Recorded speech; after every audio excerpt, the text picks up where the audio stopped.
Apa kata Nabi?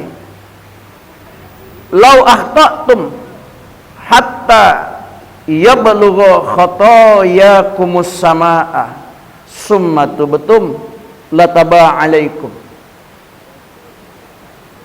Andai kata kamu terlanjur berbuat dosa, lalu dosamu itu ditumpuk-tumpuk mencapai langit, ditumpuk-tumpuk dosa Pak sampai setinggi langit. Summa tubtum, kemudian kamu bertobat, niscaya tobatmu diterima. Le setinggi langit dosa apa-apa ibu-ibu. Itu hadis motivasi Pak. Seandainya kita menghabiskan umur untuk berbuat dosa, lalu kita tumpuk-tumpuk dosa kita sampai setinggi langit, kemudian kita taubat nasuha, summa tubtum lataba alaikum, niscaya tobatmu itu diterima oleh Allah. Hadis riwayat Ibnu Majah. Nah, ini ada kisah dalam buku kitab Riyadhus Shalihin. Hadis riwayat Bukhari dan Muslim. Dikisahkan, hadis itu sangat panjang. Ada seorang laki-laki pendosa. Dia sudah menghabiskan umurnya untuk berbuat maksiat, berbuat dosa. Dia memperkosa perempuan, setelah diperkosanya dibunuhnya. Akhirnya jumlahnya 99 orang perempuan diperkosanya dan dibunuhnya. Sebab sudah diperkosaannya Pak, dizinainya, dibunuh. Pada suatu hari ada keinginannya untuk bertobat. Ada keinginannya untuk menghentikan perbuatan buruknya itu, dan dia ingin kembali ke jalan yang benar. Lalu mencari seorang ulama, disampaikannya, bertemu dia dengan seorang ulama. Pak, saya ini seorang pendosa.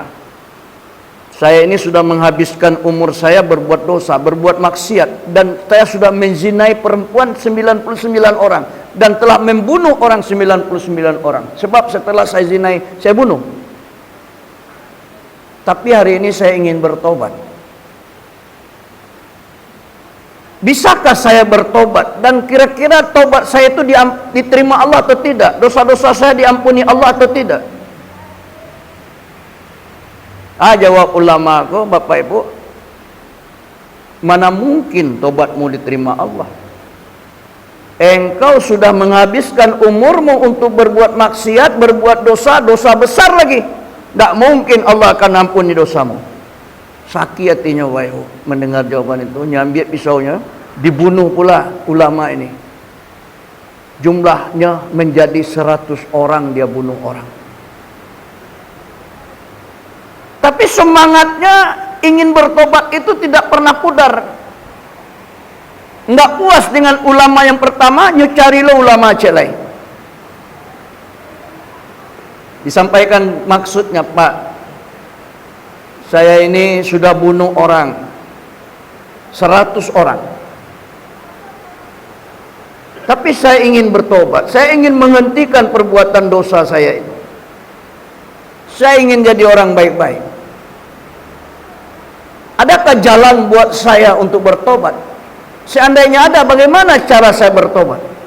Dan kira-kira tobat saya diterima Allah atau tidak? Begitu pertanyaannya.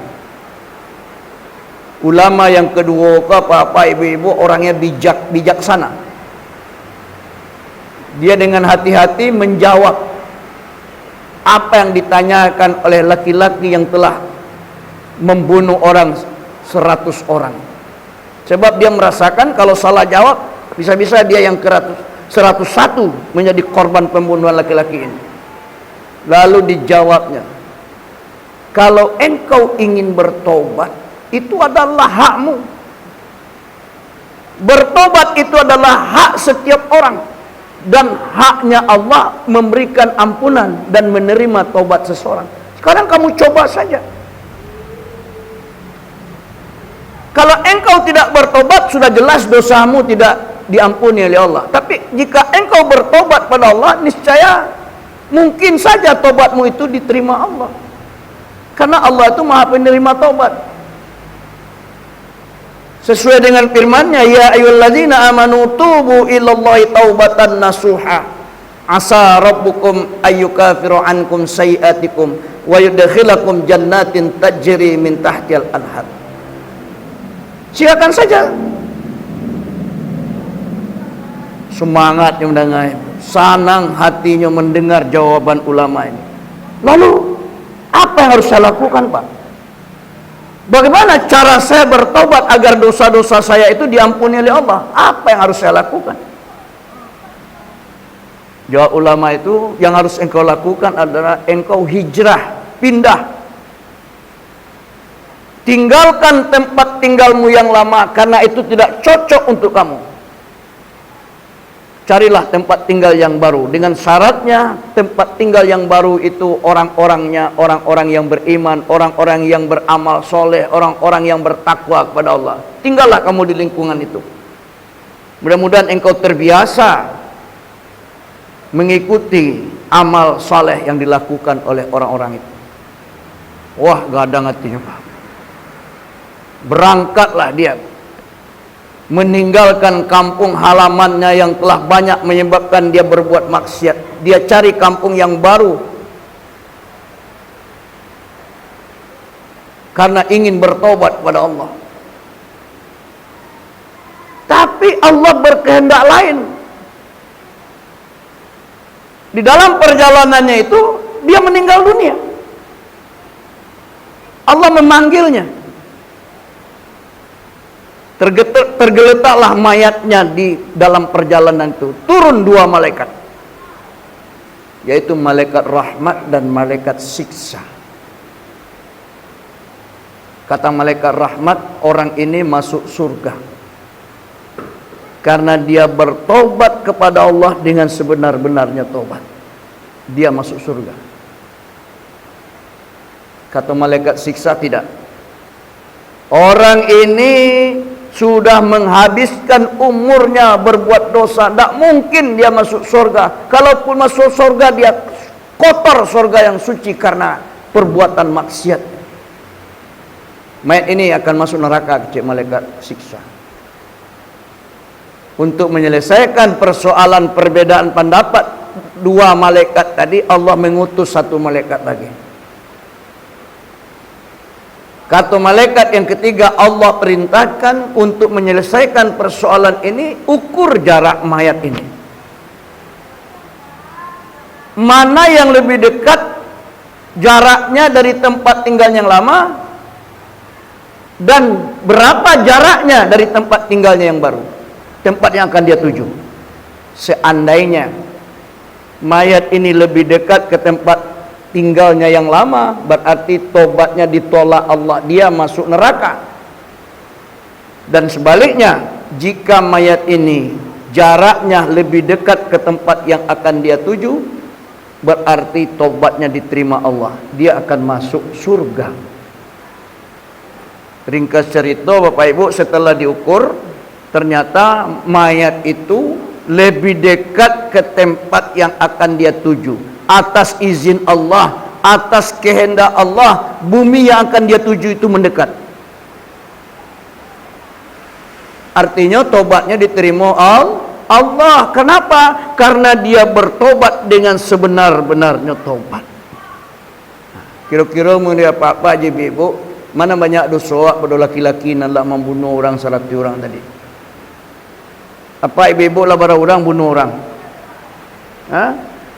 Alun adole. Artinya apa? Setinggi langit pun dosa kita, kata Nabi, kalau bertobat pada Allah dengan sebenar-benarnya tobat, niscaya tobat kita itu diterima Allah. Tapi ya sebenar-benar tobat Kau tobat gini, bulan Ramadan ketiba tobat, sudah puasa habis, ndak nongol-nongol ke masjid lepas, kembali ke laptop, buat lo maksiat balik. Ndak. Jadi Allah minta awak itu tobat nasuha. Nah, bagaimana syarat taubat nasuha itu Bapak Ibu? Atau bagaimana syarat taubat kita itu diterima Allah? Yang pertama yang harus awak lakukan supaya tobat kita diterima Allah, setelah bertobat itu menyesali kita perbuatan-perbuatan dosa yang telah kita lakukan. Menyesal kita telah melakukan perbuatan dosa, menyesal kita telah menghabiskan umur kita untuk berbuat maksiat itu. Itu makanya banyak orang bertobat itu menangis, Pak. Menangis itu bukan tidak bisa dibuat-buat, Bapak Ibu. Orang-orang yang menunaikan ibadah haji ketika wukuf di Arafah 9 Zulhijjah, itu setelah khutbah wukuf, Pak, sampai matahari terbenam, itu tidak ada kerja kita selain bertobat kepada Allah, selain baca istighfar. Disitulah saya melihat orang, Bapak Ibu, menangis lagaik-gaik, menangis seperti anak kecil, Pak. Ini saya rasakan, Pak. Tanpa kita sadari, Bapak Ibu, terbayang seluruh dosa ketika ketek, ketika remaja, ketika awak dewasa, ketika lagai, seolah melintas di pelupuk mata kita, Bapak Ibu. Di situ kita merasakan Allah itu maha besar, kita ini makhluk yang dhaif. Nah, jadi ketika kita bertobat pada Allah, ketika kita minta ampun pada Allah, kita bayangkan dosa-dosa yang pernah kita lakukan. Menyesal kita melakukan itu. Kalau itu kita lakukan, insya Allah taubat kita terima oleh Allah, Bapak. Kau bertobat sambil galak-galak, itu nak amuan. Ya kan? Bertobat sambil galak-galak, apa nak bisa? Dia akan secara otomatis tanpa kita sadari meleleh air mata aku, Bapak Ibu. Takut kita kalau dosa kita tidak diampuni oleh Allah, kita takut. Satu. Yang kedua, syarat taubat kita diterima Allah itu menghentikan perbuatan maksiat. Menghentikan perbuatan dosa, benci kita kepada perbuatan maksiat itu. Jangankan kita orang lain melakukan perbuatan maksiat, benci ya Bapak. Begitu. Ya. Kemarin malam tahun baru, banyak orang menyambut tahun baru itu, Bapak Ibu, tidak sesuai dengan ajaran Islam. Orang banyak membakar ikan, membakar ayam, membakar ban. Lupa orang menyambut tahun baru itu membakar dosa, Pak.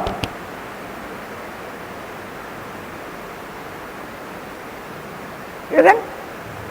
Dosa banyak tapi masih ketawa-ketawa, masih gembira-gembira menyambut malam pergantian tahun tuh. Bahkan ada yang niup-niup trompet. Untung tak turun malaikat Israfil, Pak Tanggo, Pak. Bu,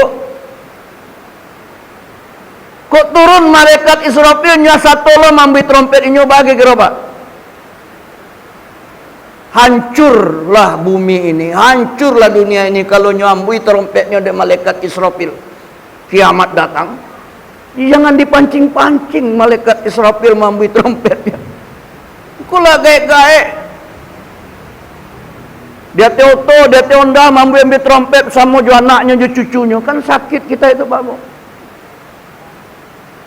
Harusnya harus lakukan taubat semalam suntuk di malam pergantian tahun itu. Ya kan? Berhenti berbuat maksiat diiringi amal kebaikan. Kata Nabi, orang yang beruntung itu adalah wa'ats bi'isayhatal hasanata tamhuha. Dia mengiringi kesalahan-kesalahannya, dosa-dosanya di masa yang lalu itu dengan amal kebaikan. Itulah orang yang beruntung. Kenapa bisa kita bertanggang, bergadang sampai pagi hanya untuk membakar ikan? Kenapa kita tidak bisa bergadang membaca istighfar semalam suntuk, Pak? Diringi sholat sunat taubat. Sholat sunat taubat itu sholat sunat 2 rakaat. Sama dengan sholat sunat biasa. Tata cara pelaksananya. Niatnya sengaja aku sholat sunnah taubat 2 rakaat sunnah atasku karena Allah.